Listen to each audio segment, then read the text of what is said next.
You know, Lloyd, just when I think you couldn't possibly be any dumber, you go and do something like this. And totally redeem yourself!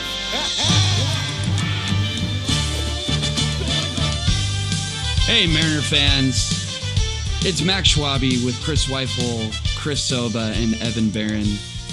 Let's frickin' go. We won the series against the Mets. And Zweifel's already shaking his head because he doesn't like the opening I just made. But No. That's not why I'm shaking my head. Oh, okay. Yeah, you're just hyped up. I'm just like, I can't believe we got that done. We're facing their 1-2-3 guys. Yeah. Scherzer, Bassett, and then we got our Cookie Carrasco out there. We come out of there with a 2-1 series win, and our boy Diego Castillo. You totally redeemed yourself, my guy. You totally redeemed yourself, Diego. Good for you. Not one fastball. That's right. Only sliders. Jesus Christ. And you were saying something about the shade, weren't you, Sobba? That earlier, yeah, no. The shade, you noticed it because Blowers and Dave Sims, they were talking about it, and like Schwab just said, Diego threw every single pitch he threw wasn't a fastball; it was only a slider.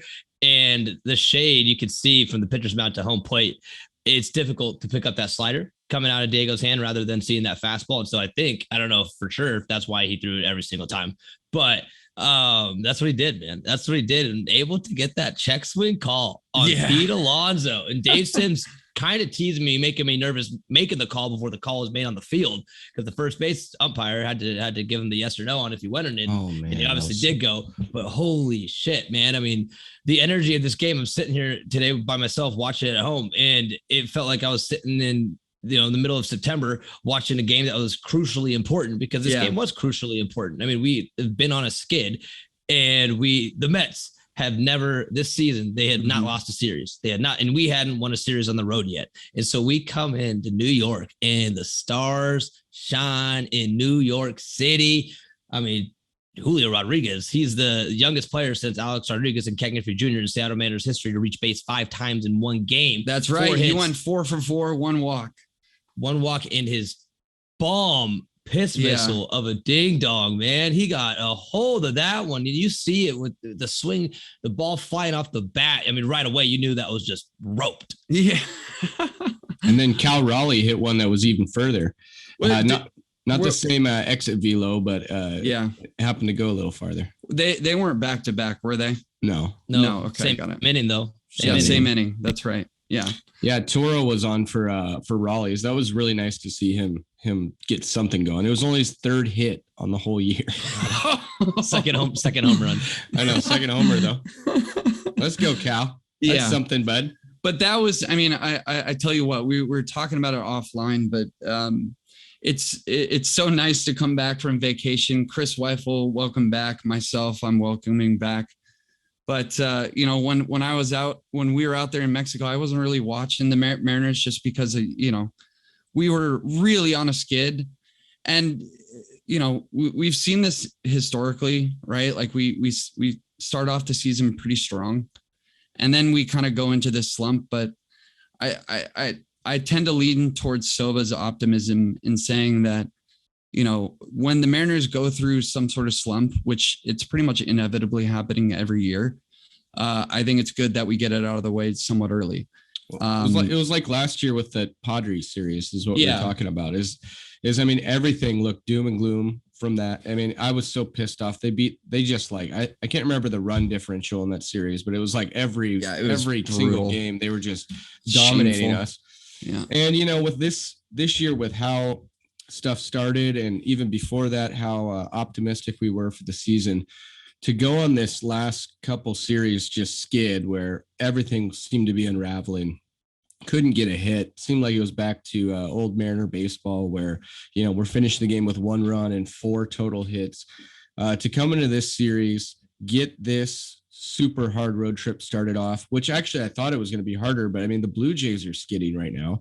And then the Red Sox, who seem like they're kind of a sleeping giant right now, they're still, they haven't been woken up yet. So let's see what we can do against Yusei Kikuchi tomorrow. You guys know him? I've heard of him. He was actually on the Mariners last year. Yeah, not so good. Right. Yeah. Not a great pitcher. No, see, that's the thing. I mean, he was our one all-star rep, dude. Oh, maybe that says more about the Mariners. Yeah, no, exactly. But no, I'm feeling confident. I think the boys are going to catch their stride after this series. And one person in particular I want to touch on is Jesse Winker. We have been talk about a sleeping giant. We've been waiting for that man to step it up, and I think the gears are turning. I'm expecting big things for the rest of the road trip, but yeah, I'm confident in that man. He's gonna kick ass. There's one quote I'm looking at. Before we go into the road trip, though, right? We got to talk about how the M's took down Max Scherzer. Yeah, oh yeah, right? That's pretty big. Yeah, that's pretty massive. We can't forget about the first game of the series going ahead to it was Marco and Scherzer, and Marco started that game the first 2 innings. Like he had a ton of pitches. I don't know the exact number. He had 40. Did he get through a full 7? Or did he had 48 in his first 2 innings. No, he didn't get a full 7. He got 6.2. Yeah, 6 2/3. But for him to bounce back and still only give up 1 run that game, and then for us to somehow squeak it out, I know we didn't score much, but going against Scherzer and getting that W, that's absolutely massive. I mean, you got to first win in the series, right? You got to get that. And Marco, he's looking fine. He's looking absolutely fine, and I'm very happy with it. It's funny because, well, it's not funny, but every time we go up against like an ace. And I think of Verlander, honestly, for this specific example. Like we usually hear crickets from the bats, but that was critical. And for the most part, Mariners pitching over the Mets series was pretty solid. You guys can speak to the weekday games because I really wasn't around for that, but like I was pleasantly surprised for when I came back to reality. Saw the Mariners were down like 5-6 under 500, and now we just got to do our jobs, chip away. 16-19 as we stand today. Well, I would just want to say, because I mean, the Mets are one of the best teams in the National League. I mean, this is their first series loss handed by the Mariners. So, like, do you think a win like this can really, get them back on track? I guess 100%. It's got to. And I mean, with us going like next to Toronto, with them slumping a little bit, that's even more opportunity for us to continue, bounce it off of this momentum, using this momentum to bounce forward, I guess, to better say. But I mean, it's wins like that on the road where it's everything involved, where it's like we said earlier, it's the first loss for the Mets, the series loss for the Mets. The Mariners, the guys on the team, they're recognizing that. They're recognizing that they just got their first road win series on a road, and they got to bounce back and do it again. They got to do it in Toronto, and that helps so much with Yusei Kikuchi being on the mound first. Just our guys are familiar with him. I don't think he's that good. I think his stuff is very pedestrian. Pedestrian. Wow. How's he done so far this season? I haven't really followed him. His last start was his first good start. Like statistically, like solid start, or just like subjectively? It might have been the start before his last, actually. I'm not going to pull it up. It was on MLB TV, and he was working through like the 4th or 5th inning, and he had retired the last 9 batters in a row. And he was starting to, I mean, his fastball was looking good. It was touching 96, 97. Really? But, yeah, I mean, he can get there, but he can get, he's always touched that high. I can't really remember that. But just real quick on today's game, I would have thought if we would have blown that going into the 9th up 8-5, it looks like you have the series in the bag, and then you blow that game. I mean, it's almost like it takes away all the momentum, I think it would have, that you built up in that series. To clean that game up, I mean, thank you, Diego. Thank you so much. You have redeemed yourself. Yeah. Diego. For him to come in and shut that down. Now we're off to Toronto. We can leave with all those good vibes. A loss today, especially if with a 3-run lead in the 9th, that would have felt just awful. It would have stung. It would have stung bad. But what sucks about this next series is what you were talking about on a number of episodes ago, Zweifel. We're going to find out who is not vaccinated on the Seattle Mariners because they won't be able to travel to Toronto. And Scott didn't say the names yet. So Sunday at 5:30 p.m., we do not know what that is. But Rodas Elias, he's coming up. So we know it's a pitcher, and I'm pumped to see Rodas Elias back. We've had him throughout the system, on and off, as everybody knows. But he was in the clubhouse today as like a taxi squad guy, but he'll fly to Toronto with them. So I think one of our pitchers, I think it may be Kirby. I think there's three guys. I think there's three guys. And I heard that Shannon said we don't know exactly the names, or she knows the names, but she's not going to deliver them, or she wasn't going to say them on the interview that I was listening to. But she said it's not going to be impactful bats that are going to be out. So I'm thinking like Cal Raleigh, and I'm thinking, oh man, someone else, Toro or something. Well, there's a handful of impactful bats. Yeah, that's right. It's tough to pick out who. So do we think, I don't know, in one of my group chats, my buddies were saying they were wondering if Kelenic got sent down at the timing he did to not because he's not vaccinated, but somebody said he is vaccinated. I don't know. So maybe that's the reason they sent him down, but I doubt it because he wasn't playing well.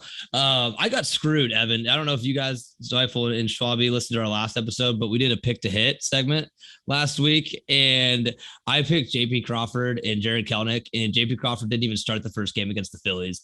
And then I completely forgot we had a series against the Phillies. But before this road trip, we haven't even touched on that. Yeah, I didn't want to. I thought that was strategic.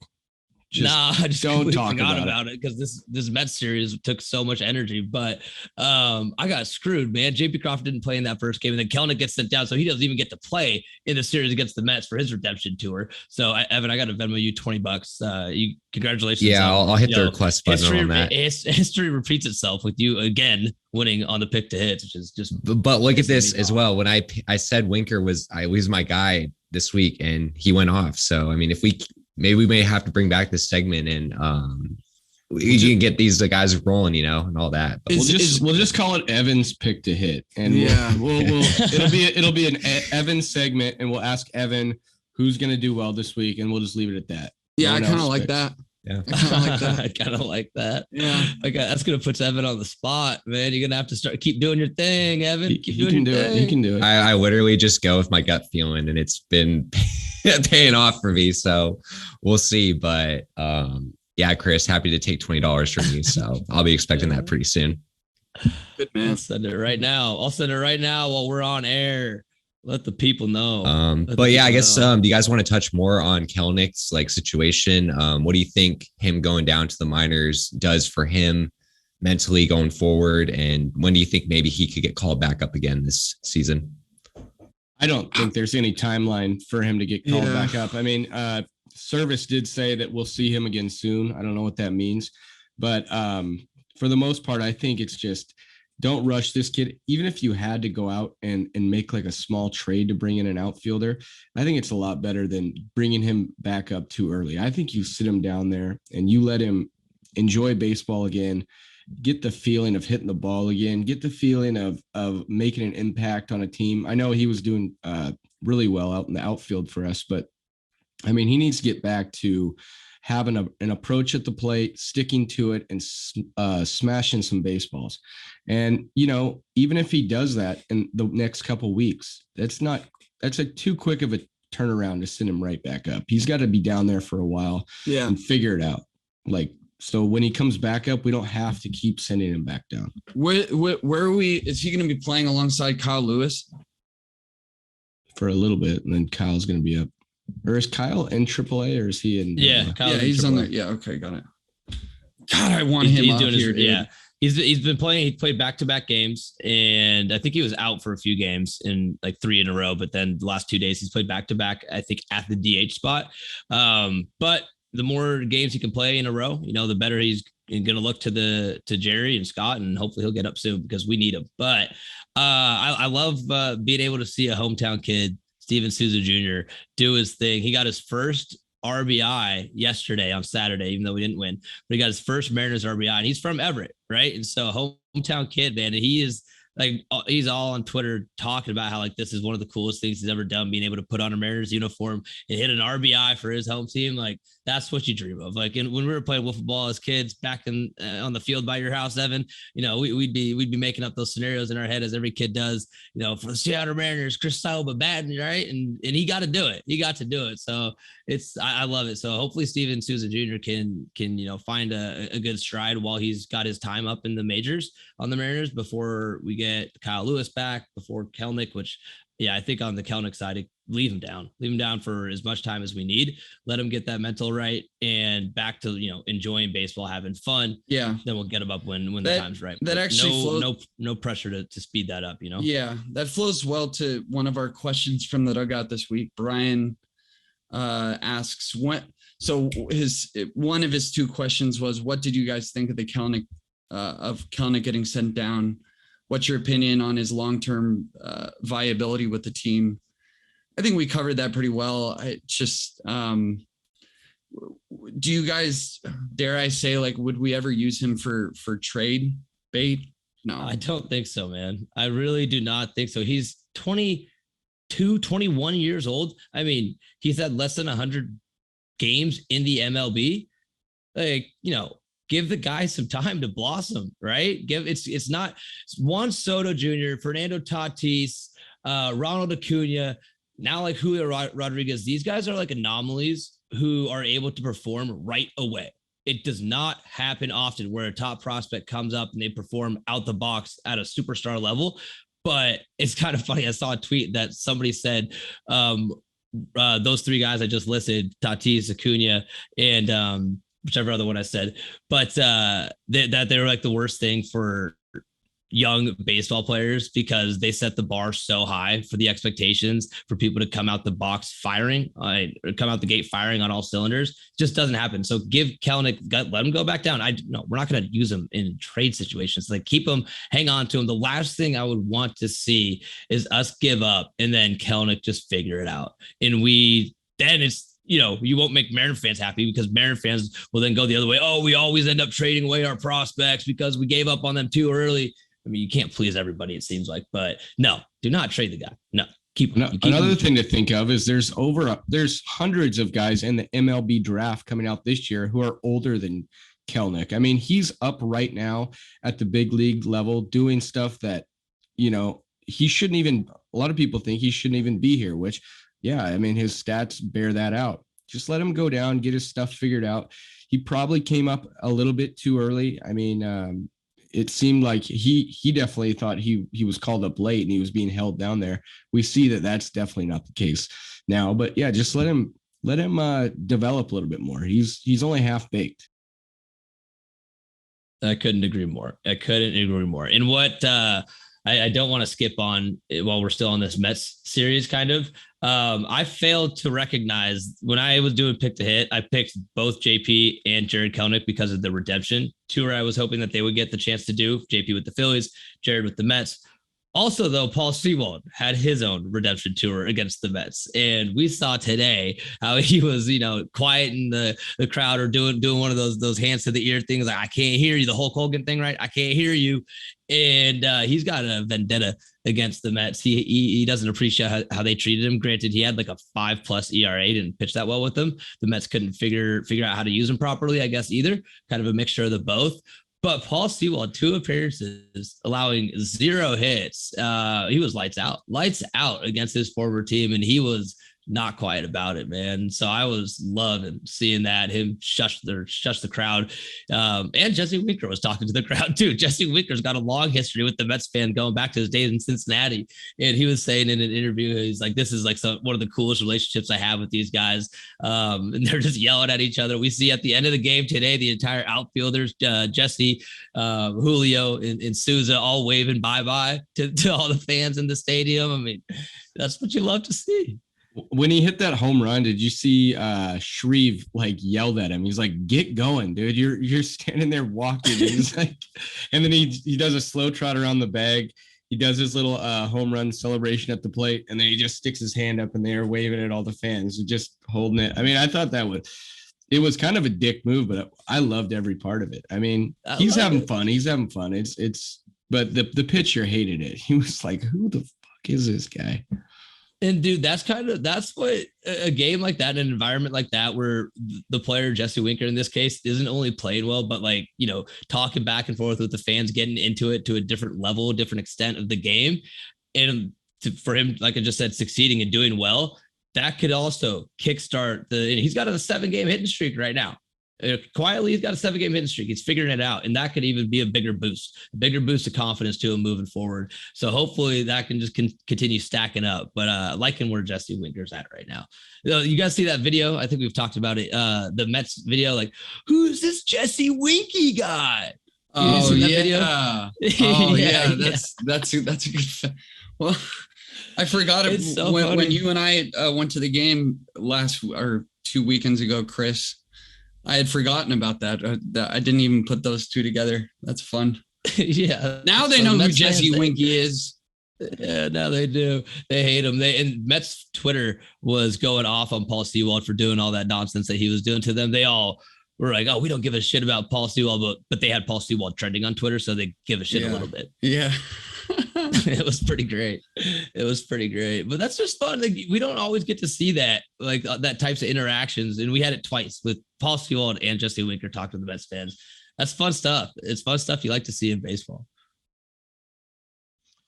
What about you guys want to talk about Robbie Ray? Did he touch 97 today in the 6th inning? Yeah, his stuff was up about a mile and an hour and a half. So he's getting that stuff back. He looked great the whole time. It's just that big inning that's been killing him. Every 4th or 5th inning, he's given up 4 runs, and it's just killing his whole start. But for the most part, I like what we're seeing with him, especially since his velocity was down in his early starts in the year. Having that velocity creep back up, that allows everything to be that much more effective. That slider becomes even more of a swing and miss pitch, because if you got to gear up for 97, when that big slider comes out, you're not going to hit it. So I love what Robbie Ray found there. If he can just stay at 97, I mean, that's plenty, right? No, 100%. And after that inning where he gave up all those runs, I think the next inning started off with Francisco Lindor, and he was able to get Francisco Lindor to strike out on that slider low and in after throwing a couple of heaters. And so that was when you're able to get that, and it was well off the plate. Inside on Lindor. So for him to still swing at that and strike out, very good hitter. And Robbie Ray showed that he can still bounce back, forgetting what he was did the last inning, forgetting that, putting that to the side. And that's what he's been able to do every single time, which is good. It's, silver lining, right? It's good to see that he can bounce back the next inning. But he's got to figure out something to stop getting those big 1 innings, because that is not what we need. And especially we're giving him run support, which is good, fortunately for him. But that's tough. That's tough to do if you're going to continue doing that moving forward. He's got to get that figured out. I mean, if you look at the pitching staff, what Gilbert's doing, it looks like Kirby's going to be. I mean, he didn't have quite the same start as his opening debut, but I mean, he looks like he's going to be great. If you have Flexen, Marco, who's seemed like he's turned a corner, he has a 3.38 ERA on the year, and then Robbie Ray, that's 5 guys going for you. You never have a guy that doesn't give you a chance to win. I mean, that is the first and most critical part of a good team, is having a good starting rotation. Our bullpen needs to kind of get back to where they were last year, even though last year's probably unattainable. But I mean, the pitching right now, it looks like it's a good table setter for what this team can be. When the offense catches up, we're going to be fine. And we're only 3 games out. I know it's probably a little bit too late to say it's early, but it's still early. It's still early on the year. We're 3 games below 500. Going forward with this starting pitching makes me feel great. And I love seeing that Sergio Romo was back today. He came in 1 inning of work, and I don't think anybody got a hit. No, he didn't, because Sewald came in after him. Nobody got a hit either. But seeing Sergio Romo come back, I love that guy. I love having him on our team. He's that veteran, right? That's pitched. He's closed out World Series games. So that's the guy that you need. A guy that you need on your team, especially in the bullpen. But seeing him come back, that's going to give us some more length, some more options in those games, which we use them perfectly today. But the bullpen's fine. I don't know. They slip up every now and then. It's going to happen, and I know we got a little spoiled last year with how dominant they were, but I'm pleased. I'm pleased with where the pitching's at on every end, from relief to closing to starting, everywhere. I would say it's time to start using Swanson in more high leverage situations. He has been awesome for us. He was great for us last year. He's still awesome for us. I mean, give this guy a bigger role, give him a bigger piece of the pie. Let's get him more innings. And, I'm not talking about total back in, but I would like to see him come out the first guy out of the pen when the starter leaves the game. In the 6th inning, put Swanson in. He can even pitch, 1.5, 2 innings for you. He's a long reliever that he was a starting pitcher that they converted, and he's kind of been in that long relief spot. I would just give him a bigger piece of that bullpen. And until at least we get Giles back, which is going to be a long time. Or when's Giles coming back? No, I'm not sure. I think we just saw on our because we have him on our fantasy baseball team. And by the way, we messed up today and we did not start Robbie Ray. We got killed. It wasn't going to matter. We did get smoked, but I think he's on the 60-day IL, I believe. And I think he's been on that, but I don't know what his timetable is. No, it doesn't say. But on that front, pitching front of injury, Emerson Hancock, he, I believe, made his first start of the season. He's going to make his first start of the season on this Tuesday.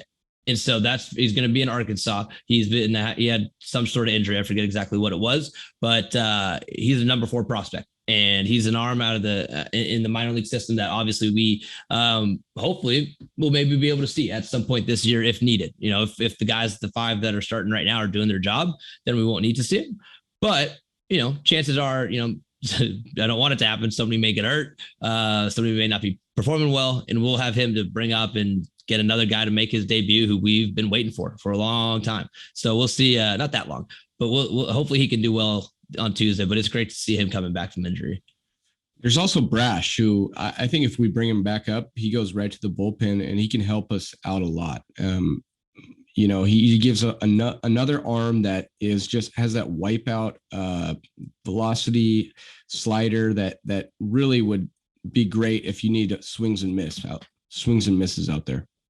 And he wouldn't have to lean on his other 2 pitches. He could stick essentially with that fastball and that slider and pitching an inning of work, 2 innings of work. Maybe if we have our starter do really, really bad and then you get pulled out in the 3rd inning, he'd go in and do 3-4 innings of work, but he can eat up those innings. And if he only used those 2 pitches that are his bread and butter, that's going to be dynamite. That's going to be hard to go against, especially if it's later in the game. He's coming in. That's even tougher. But I mean, we got a lot of those flamethrowers, and they're using those 2 pitches. I mean, Andres Munoz, another one, slider fastball combo, right? And Robbie Ray, I mean, slider fastball combo, right? And so it's deadly if it's utilized correctly. Oh yeah, 100%. And I mean, I think long-term, he still probably profiles as a starting pitcher, or at least that's what the Mariners want him to be. As an organization, you don't want to move a guy to the pin unless you really see that there's no viability for him to be a starting pitcher for you. But for right now, if this team needs a little bit of bullpen help, I think it's nice that you can go into your organizational bag and pull out a guy instead of going to the trade market and trying to find a guy that way. Yeah, no, 100%. And I think I don't know, man. You look at Edwin Diaz, we converted him from a starter to a reliever. And I mean, now he's having a phenomenal year so far. He was able to close us out, which sucked. But I knew we were screwed too. I was like, oh my God. Edwin's looking awesome. I love Edwin Diaz's intro music, his Spanish music, whatever he's playing. Awesome. It gets me fired up, man. Just hearing that, and I'm like, oh, he's gonna shut us out. But whatever. I don't know. You just can't help but not get excited when that comes blaring through the speakers. Evan, you got anything for us? I guess, we can still keep it going with the pitching. Did you guys get a chance to see Kirby on Saturday, and what was your thoughts on his second career start? I thought he actually got out. He was throwing first pitch strikes and controlling the zone, but he'd get out to an 0-2 lead in the count. And what Roland Smith was talking about is he's peppering the zone in the same spot, and then what you would like to do is tunnel a pitch off of that, like a slider, that you're showing you're starting the pitch where your other two were and breaking it off of that. And instead of doing that, he'd throw another fastball right where the previous two were. And it's like the only pitch that the batter really has an opportunity to square up is a pitch that the previous two, like, that he just saw, So 0-2, he was throwing pretty much the same pitch down the zone, or, right in the strike zone. And he just needed to, sometimes it's okay to waste a pitch or go a little bit outside the zone and try to get a swing and the miss, but he'll be fine. I think, in front of his hometown, he was a little bit amped up, and he was feeling the pressure, On another note, congratulations to the Cincinnati Reds for getting a no-hitter today. Congratulations for the Pirates for still winning that game. I don't know if I've ever seen that happen. I'm sure maybe it has. Has that ever happened in MLB history where a team got hit, but they still won the game? I'm sure everything's happened. It's very rare. It's very rare that something hasn't happened. Very, I guess, but this is also a very rare situation. But, as a Mariners fan, we've done a lot of bad things over the last number of years throughout the organization. We've just not been good. But the one thing that we have not done is that we have not lost a game where we got a no-hitter still. And that, I feel bad for Cincinnati, man. It seems like nothing is going right for them this year. They have 10. I don't even know if they've got 10 wins on the season yet. I think they're still in single digits at 9. No, I need to double check that. They don't have 10 wins, huh? No. Oh man, that's got to be brutal. Poor Cincinnati. I feel bad for their fans. You can't feel bad for their ownership. They knew what they were doing. They tore it down. They traded us Jesse Winker. Jesse Winky, Eugenio Suarez, baby. Yeah. No, Suarez is kind of grossing me out right now. He needs to get it figured out. He's going to be one of those guys, I think, that he's going to go through spurts where everything's clicking, and then his average will go up, and then he'll go through those bad spurts where he goes into a little slump. But that's where if Jesse Winker can figure his shit out, and like I said on a number of shows ago, once he does fully figure it out, I don't think there's any stopping him. He's gonna tear it up once he gets it fully figured out. And I think that, as we said earlier today, that's just starting. He's 7-game hitting streak. Keep it going. Evan, since you picked him, 7 days ago, you picked him for your pick to hit, and every single day he got a hit. So he's obviously been listening to this podcast and got the message. But what about JP though? He's kind of been, would you say he's been a little bit slumping a little bit lately, or what's your take on him? Funny you bring that up, because I saw that on Twitter today, and Jason Churchill responded to somebody saying that he's just been tearing it up and getting like 2 hits in like a number of games. And so, he's still getting a couple hits each game. He got, I think one today, he struck out 3 times. His strikeouts are up a little bit more than what they were previously at when we started the season. But he's not really slumping. He's batting still like over the last 320 or something. He's still batting 320, but over the last week, he's like 256 or something like that, which isn't great. It's not 320, which is what he's at for the season, but it's still not terrible, right? It's still not absolutely terrible. So sure, maybe he's slumping a little bit from how he started, because he had a hell of a start, but I'm not worried about it whatsoever. No, I'm not worried about him whatsoever. I need him to start hitting more home runs though, because that bet, that over, 18. You're just losing money, homers, man. 18 homers that's a lot. That's a lot. For you listeners who didn't hear on a couple of episodes ago, we did an over under on JP Crawford's home runs for this season. we set that at 17 and a half, and I took the over because, as I've said, life is too short to take the under. So always bet the over. And I don't know how that's going to play out. Yeah, he's not making 18, but he could get to 17, which is what I put him at. Yes, you did. I don't know why I listened to you. I should have tried to argue that setting it at 17 and a half, but I don't know. What happened to Max? Where did Max go? He's been out of this for like 40 minutes. He was vomiting. I think he sent a message that says he's not. No, he did. Max is sick. I wonder if it's that Cabo water or if he's just hungover. I don't know. It's hard to Cabo water. I don't think he would have even made the episode, but I think he's probably just a little hungover. A week in Mexico, drinking with the boys and girls. How was your time in Mexico, man? Man, it was great until that last day. And the last day was like one of my least favorite days on planet Earth because I woke up and I've never felt like that sick, but we had so much to do. It was like I had put it off, but like everyone put it off. You had to go get a COVID test and you had to check out and do all this stuff, normal stuff, which would be fine if you were feeling well. But so I go and I do this check-in. You have to get this code on your phone, and then it was going to be sent to your email. Everyone had problems with it getting sent to their email, but I'm standing in line, and you have to have the code before you go in and take your COVID test. So a bunch of people keep getting out of line because they can't get the code on their phone. I keep having to get out of line to go throw up and spend time in the bathroom. This is in Mexico? Yeah, and every time I come back, I have to get back in the line. So it took like 3 hours to even just get the COVID test.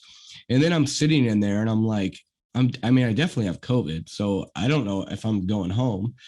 So I missed you and Evan had COVID this week. What is going on, boys? I didn't end up having COVID. I just ended up having a really bad flu.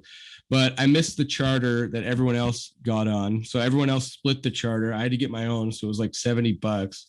And then I get to the airport and the second part of the symptoms start hitting me. So I have like the craziest chills, and usually that's like the least of my worries of a flu, but I had nothing in my bag to keep me warm. So I'm like sitting in this freezing airport and like I have the chills and I'm just like as miserable as you could be. And then on the plane, I'm the guy that's coughing his brains out, and everyone just keeps like looking back at me like, dude, can you figure it out? Like, go sit in the bathroom the whole time if you're going to be coughing like this. It was horrible. But you had a great vacation. But yeah, I know. Good grief. I highlighted that. No, the vacation was awesome. It was 14 guys down there on a bachelor party.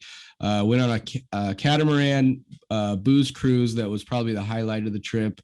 Swimming in the ocean. Spent a lot of time in the pool, met new people. It was great. A lot of drinking. Good, as it should be. Did you have all inclusive?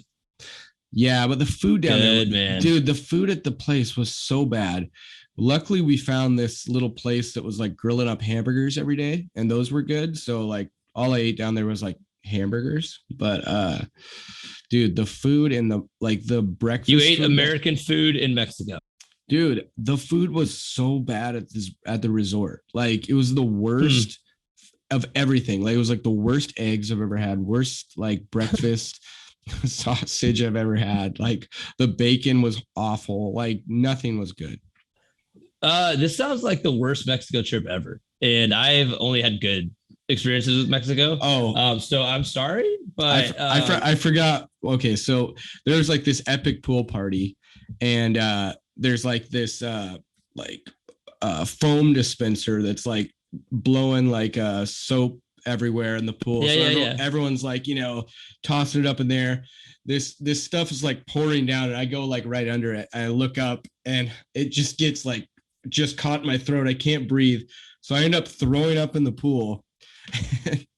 The security sees me, and they're like, "No, get this guy out of here." So they carry me out, and all my buddies were in there partying for like 3 more hours. It was a hell of a Did pool they party. clean up the throw up? Dude, you couldn't. There were so many people in the pool. That's disgusting. Yeah, that is the grossest thing. And did you tell anybody? You're just kind of like, get out of there. No, they like, saw me. Right. They saw. A lot of people didn't see it, obviously, but like the people that needed to see it saw it, and they're like, "Get this guy as far away from this pool party as possible." Gross. Well, I'm sorry, but hey, let's talk about Toronto coming up, right?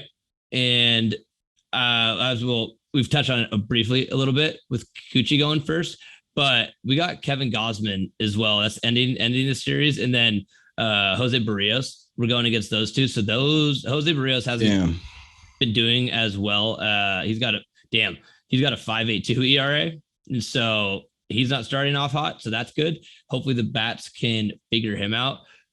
But man, I'm really not as, I guess, nervous as I was a week like last episode, thinking about the schedule that we've had this month, and with it rounding out with where Toronto's at, as we said earlier, they're lost 6 of their last 7. And I don't know, man. I think we can win this series, and then we end in Boston. So we got the Red Sox as well. Yeah. And they're, as we said already, they're last actually in the AL East behind the Orioles. And after that, I mean, dude, this is looking a little bit better. Our schedule coming up, after Toronto, but Boston, Oakland, Houston, that's tough. But then we get Baltimore as well. I mean, so in the course of 2 weeks, we get to play the worst 2 teams in the AL East. So that's pretty good. I know, but what sucks is we go home for 2 series and then we have to fly back out to the East Coast. That's going to be our. It's like, dude, we're already on the East Coast. No, we went to the East Coast 2 weeks ago. Remember Miami and Tampa Bay. Then we fly home. Then we go to the East Coast again to New York, Toronto, Boston. Then we fly home. Yeah. Then Jesus, man. Yeah, that sucks. Scheduling so bad. It is bad. I think Springer is out though for the Blue Jays. Is he? So that could help. I mean, I think they're 2-8 over the last 10. You said they lost 6 of the last 7. So, yeah, it doesn't look as frightening as it did. I just hope that the Red Sox don't wake up right in time, or right before we get there, or in the series. They still have a good team, in my opinion. So I don't know what the hell's going on over there. I don't know if they can't pitch or what the deal is, but we need to take advantage of it. We got to win 2 out of 3 in Boston, and I think we got to win the Blue Jays series, and then we'll be back just under 500. Actually, that'd be 4-2. I know with Brian's question, there was a part that we didn't answer, I think, and it was, when is it not, or when is it not too early anymore to have your opinions about the Mariners? Like, if we were to not win this series, not win the next series, what I'm telling, like what I was telling people, right, is like, it's still early in the season, as we touched on earlier, right? But when, Zweifel, would you think it gets to that point to where it's like, all right, if we're not winning these series, where it's like, all right, this is kind of like a shit fire, I think it depends on what you're talking about. So if you're like diagnosing a player and the team, I'm talking about the entire team. Yeah. So if you're talking about the team, it is still early, and we're 3 games under 500 until you get to like your 10 games back the division, like, which we're at 7 right now. Then you start to worry about it. But I would say right now, as long as we're putting together some good momentum and starting to get things going, it's like we were talking about. It's like, what's the ingredients for a good team? It's good starting pitching. It looks like we have really good starting pitching. The bats are still quiet. And I'm still going to answer it my own way. When you're talking about certain players, I still think it is very early. It's like, if you're talking about Jesse Winker, it's very early. I think he's going to get it figured out. But when you're talking about the team as a whole, it's starting to get that it's not that early, because teams like the Angels are pulling away. The Astros are pulling away. You don't want these teams to get way out in front of you, and then you have to play catch up for the rest of the year. But, there's also people who are overreacting at the same time. Like, trying to talk about like the same old Mariners, and I thought this is going to be different. It's like, yeah, it's a little disappointing right now, but for the most part, it is still pretty early. You don't want these teams to get too far out ahead of you, but We just got to start playing some good baseball, and it needs to come on the hitting side. I think our pitching has it figured out, but we need to get, we're not the only team that's struggling to hit, but what I'm noticing is our we can't get big hits right now. And we did this series. That's why we're so excited. But for a lot of in this last couple series where we lost, it would be like we'd get some guys on base, not a ton, but that's kind of what everyone's dealing with. But we couldn't get the big hit to knock them in. If we can start to get that going and we can start to put, at least 4 runs on the board, because that's when we're winning, we'll start to see this thing get going. And I think we have a good team. So we got to figure it out. I think so. What do you got an opinion on that, Evan?